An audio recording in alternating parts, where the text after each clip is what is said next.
সফল হতে গেলে তোমাকে নিজের বিরুদ্ধে যুদ্ধ করতে হবে, নিজের মনের বিরুদ্ধে যুদ্ধ করতে হবে।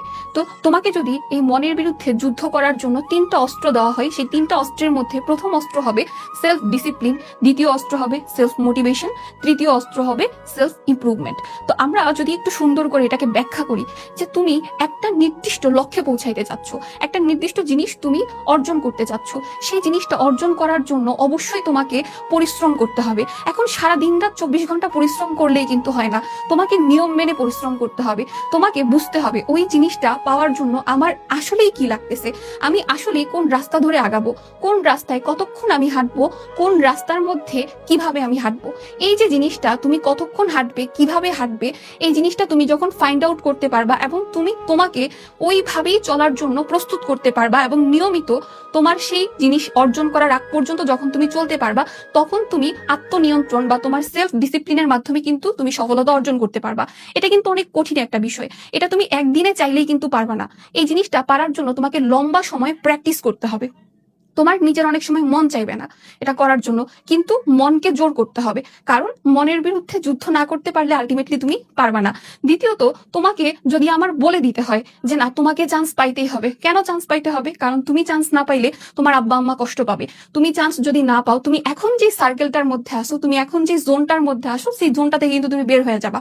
কারণ তোমার যে ফ্রেন্ডরা আছে, অর্ধেক মেডিকেলে পড়তেছে, অর্ধেক ভার্সিটিতে পড়তেছে, অথবা তারা অনেক ভালো ভালো জায়গায় পড়ালেখা করতেছে, বা অর্ধেক নার্সিং এর চান্স পেয়ে গেছে। তো তুমি কি করছো? তুমি কিছুই করতে পারো নাই। এই যে জিনিসটা, এই জিনিসটা যদি আমার তোমাকে বলে বুঝাইতে হয়, আলটিমেটলি কিন্তু এটা লাভ নাই। মোটিভেশন জিনিসটা নিজের ভিতরে রাখুন, যেটা তোমাকেই জ্বালাইতে হবে, তোমাকে বুঝতে হবে আমি চান্স না পাইলে আমি কখনো সামনে আসতে পারবো না, আমি কখনো জোর গলায় কারোর সাথে কথা বলতে পারতেছি না। তাহলে আমি কেন অপেক্ষা করব? আমি কেন কষ্ট করতেছি না? আমি কেন পরিশ্রম করতেছি না? আমি কিসের লোভে আমি এখনো পর্যন্ত বসে আছি? এই জিনিসটা তোমাকে বুঝাইতে হবে নিজেকে, যে তুমি কষ্ট করো, তুমি নিজে যদি শুরু করতে না পারো তুমি হেরে যাবা। একা শুধু হারবা না, সবাইকে নিয়ে হারবা। তাহলে সেলফ মোটিভেশন জিনিসটা তোমার নিজের মধ্যে নিজেকে নিয়ে আসতে হবে। অন্য কেউ কিন্তু তোমাকে এই জিনিসটা বলে বুঝাইতে পারবে না। অন্য কেউ তোমাকে অনেক কথাই বলতে পারে, ওই কথা তোমার এক কান দিয়ে ঢুকবে, অন্য কান দিয়ে বের হবে, কিন্তু যেটা তুমি নিজে রিয়েলাইজ করতে পারবা সেটা কিন্তু তোমার মাথায় সব সময়ের জন্য সেট হয়ে যাবে। এখন তুমি একটা নিয়ম মেনে সবকিছু করতেছো, তুমি নিজেকে সবসময় চাঙ্গা রাখতেছো পড়ার জন্য, মনে করো তুমি 24 ঘন্টার মধ্যে 20 ঘন্টাই পড়তেছো। এখন তোমাকে যদি আমি 20 ঘন্টা পরে প্রশ্ন একটা করি, সেই প্রশ্নের মধ্যে তুমি উত্তরটা আকাশে বাতাসে খুঁজতেছো, এটা কিন্তু খুব ভয়ানক একটা বিষয়। তাহলে তুমি যখন সেলফ ডিসিপ্লিন আর সেলফ মোটিভেশন এই দুইটা জিনিসকে আয়ত্ত করতে পারবা, তারপরে তোমার আগে খেয়াল করতে হবে এই যে তোমার সেলফ ইমপ্রুভমেন্টটা হচ্ছে কিনা। তুমি যে লক্ষ্য অর্জনের জন্য চেষ্টা করতেছো, তুমি এত পরিশ্রম করতেছো, আসলেই সেই লক্ষ্যটা অর্জনের জন্য যেই যোগ্যতা অর্জন করা দরকার, সেই যোগ্যতার দিকে তুমি এগিয়ে যাচ্ছ কিনা, এটা অবশ্যই অবশ্যই তোমার অবজার্ভ করা প্রয়োজন প্রত্যেকটা পয়েন্টে পয়েন্টে। এই 3টা জিনিসকে যদি আমি একটা শব্দ দিয়ে প্রকাশ করতে চাই, সে একটা শব্দ কিন্তু হবে অবসেশন।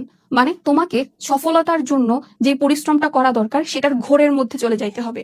কারণ তুমি যদি এখন ঘোরের মধ্যে না ঢুকো, তুমি সেই পরিশ্রমটা করতে পাকে, সেই ঘোরের মধ্যে থেকে তোমাকে কাজ করতে হবে এবং তোমার ঘোরটা এমন সময় ভাঙাইতে হবে যেই সময়টাতে তুমি সফল হয়ে গেছো।